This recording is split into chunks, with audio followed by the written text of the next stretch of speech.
Selanjutnya, sambutan sekaligus pembukaan seminar nasional secara resmi oleh Ketua Departemen Ilmu Politik FISIP UI, Bapak Dr. Julian Ardin Pasha Rashid, MA, dipersilakan. Terima kasih. Yang saya hormati Bu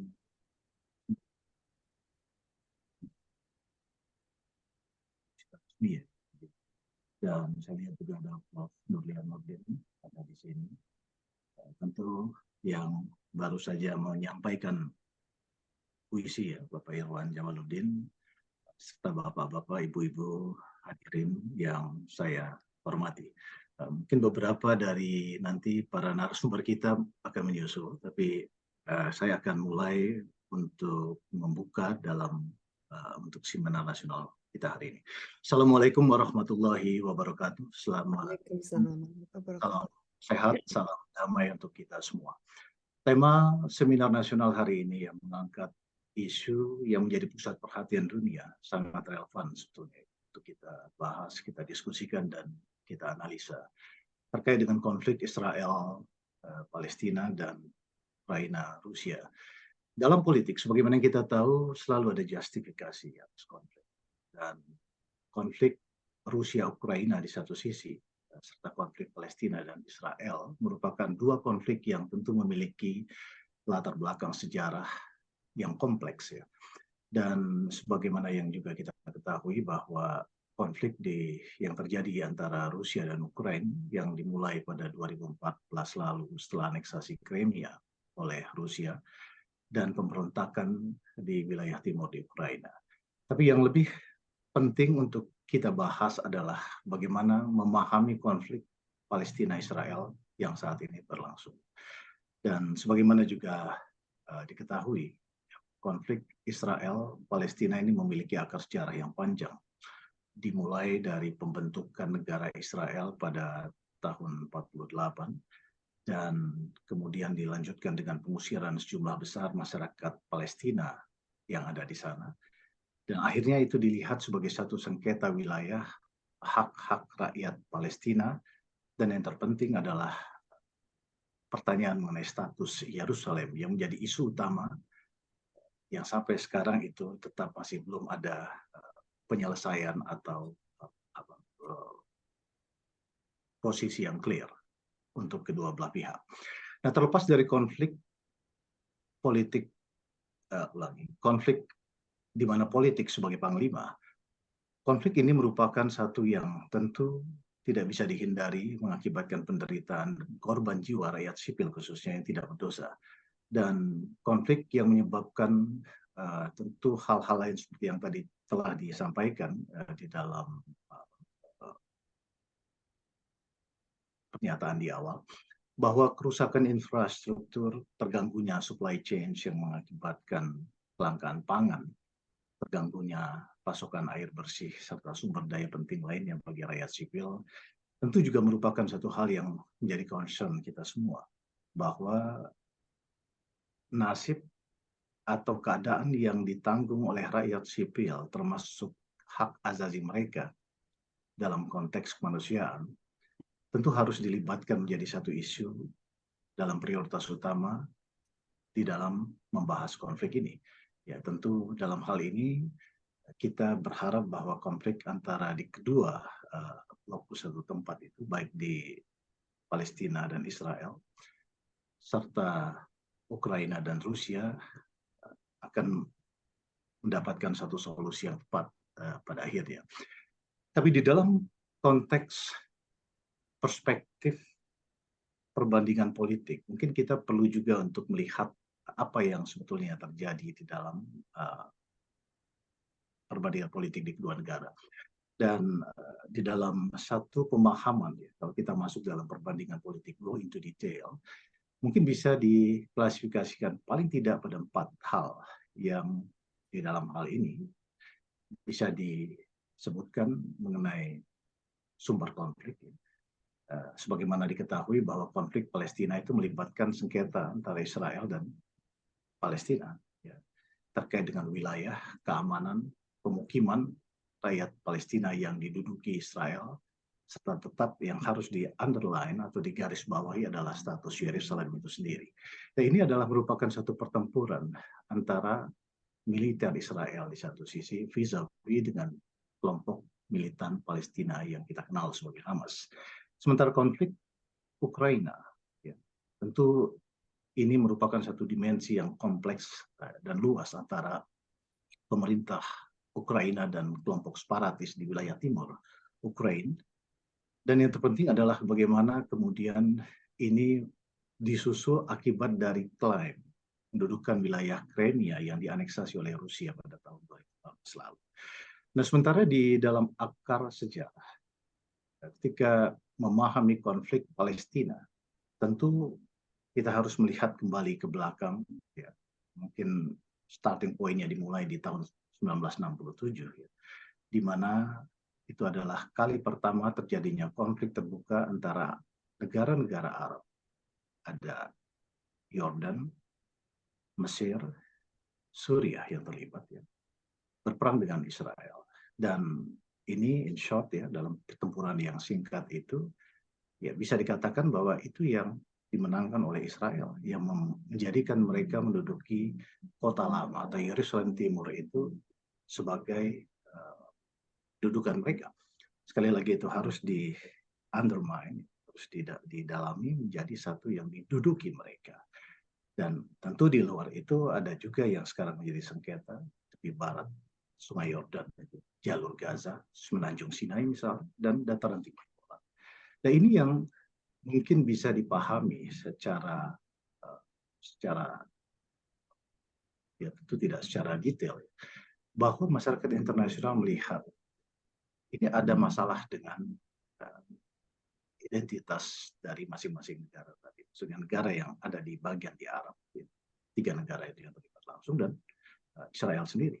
Dan mungkin juga kalau ini dilanjutkan atau dikembangkan, to some extent ini juga berkaitan dengan agama antara kelompok orang yang ada di Israel dan Palestina, yang menjadikan hal yang mungkin sampai sekarang terus menjadi masalah atau menyulut satu masalah yang berkepanjangan yang akibat yang menimbulkan konflik sampai hari ini adalah ketika pendudukan itu sendiri tidak kemudian disertai pada aturan yang jelas. Kebijakan pemukiman misalnya, pembatasan pergerakan dan kontrol atas sumber daya yang dilakukan oleh Israel terhadap daerah-daerah yang mereka kuasai, dan dengan pendekatan militer yang dipakai itu membuat satu yang tentu bersinggungan dengan hak asasi manusia, dan jelas bahwa ini tidak bisa diterima atau dibenarkan dalam perspektif internasional.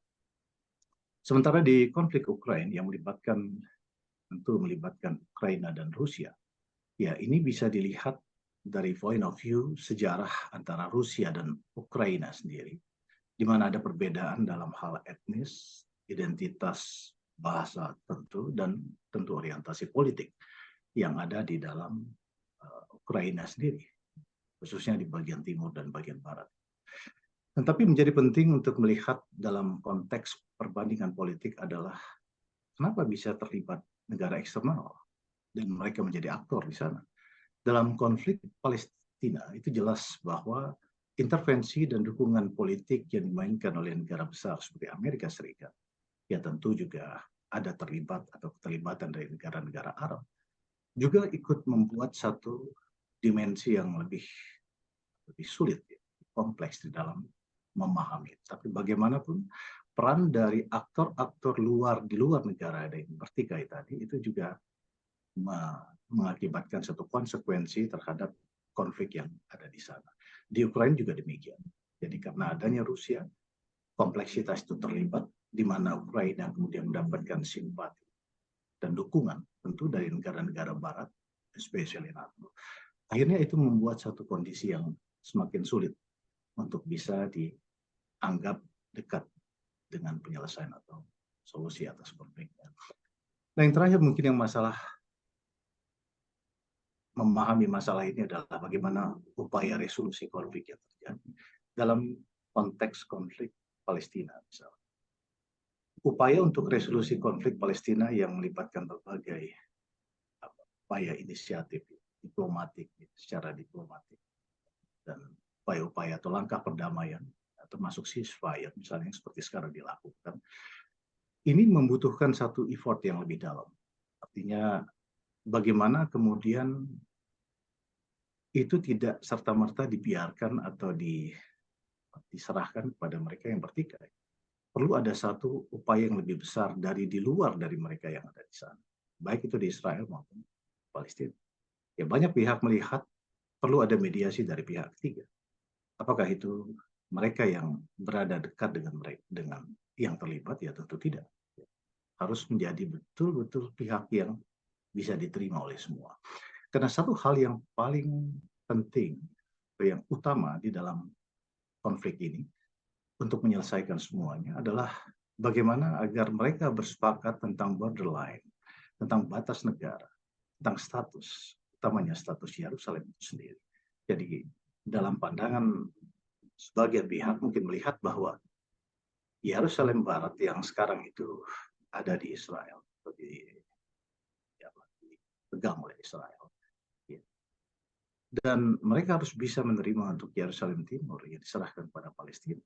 Tidak kemudian itu diklaim menjadi bagian semuanya dari mereka. Dan ini harus disahkan dan diterima baik secara de facto dan de jure. Dan ini mungkin menjadi satu alasan untuk bisa memberikan rasa optimis terhadap penyelesaian konflik permanen yang bisa diharapkan di dalam konflik berkepanjangan antara Palestina dan Ukraina. Sementara di Ukraina, di Palestina dan Israel. Sementara di Ukraina, upaya untuk menyelesaikan konflik sudah pernah kita dengar bahwa ada perjanjian misalnya seperti perjanjian Minsk ya, 1, 2, tapi ternyata itu tidak, ya, it's not enough ya, tidak cukup untuk kemudian bisa membawa mereka selesai dalam konflik yang berkepanjangan. Nah, ini memang dalam konteks ini perlu ada satu upaya yang lebih overwhelming effort ya dari pihak ketiga yang nanti mungkin bisa memfasilitasi. Apakah peran itu dimainkan oleh komunitas internasional yang tergabung dalam United Nations? Ya, yang mungkin banyak dari kita sendiri merasa pesimis terhadap apa yang mereka lakukan karena memang semakin melemah nampaknya. Tapi harus diakui bahwa semua konflik perang itu pasti ada akhirnya dan kita tentu akan sampai di sana. Nah, untuk itu dalam kesempatan ini, ya ini adalah satu kesempatan yang baik bagi kita untuk duduk bersama dan berdiskusi ya, mencari solusi terhadap masalah itu. Kita memiliki pembicara yang memang expert dan memahami dalam bidangnya. Selain yang sudah ada di sini, Bu Kusno dan Bu Ustadz Resmi, ya tentunya dubes kita Excellency Harjanto Tohari, mungkin juga mantan dubes kita Yudi Krisnandi bisa memberikan satu perspektif ya. Tentu Pak Fadlizon sendiri ya sebagai anggota DPR yang pernah mengadres satu pandangan ya di komunitas parlemen di Eropa. Saya sendiri secara pribadi dan mewakili Departemen Ilmu Politik berharap bahwa kita akan memberikan satu perspektif baru untuk bisa memahami alasan terjadinya perang. Dan kemudian yang menjadi penting adalah menjadi bagian dari solusi ya, terhadap perang yang sekarang menimpa mereka yang dimana kita sangat concern atas nasib rakyat sipil, warga sipil yang tidak berdosa yang harus menanggung akibatnya. Saya kira demikian sambutan dari saya. Terima kasih atas kehadiran sumbangan pemikiran nantinya dalam seminar ini. Salam sehat dan damai untuk kita semua. Assalamualaikum warahmatullahi wabarakatuh.